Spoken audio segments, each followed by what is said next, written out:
Ok, da har du gjemt pengene et sted, og så skal jeg gjette.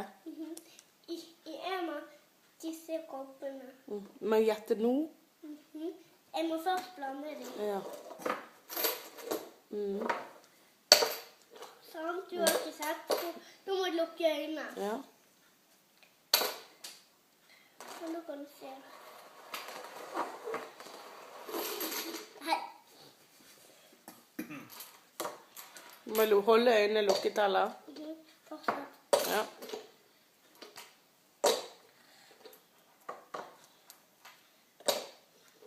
Siden jeg kan åpne dem. Ok.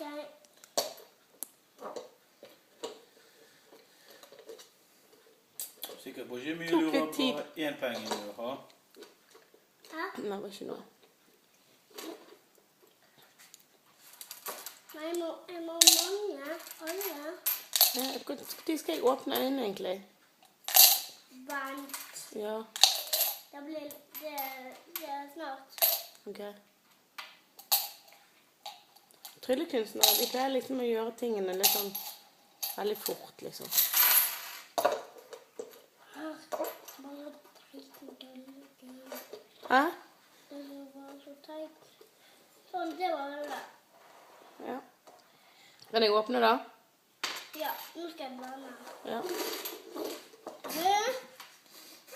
Det blir bare en der. Ja, Og de andre ikke med. Nei.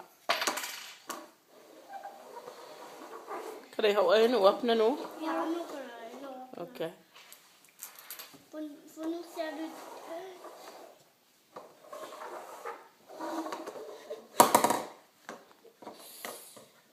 Sånn.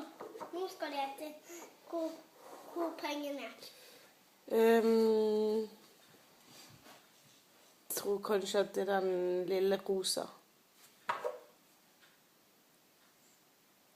Feil.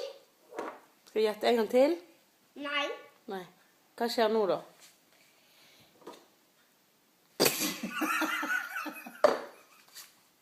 Da løser jeg.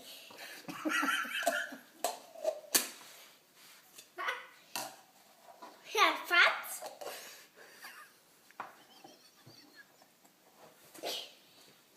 Det er jo ordentlig trill. Nå skal jeg gjemme det.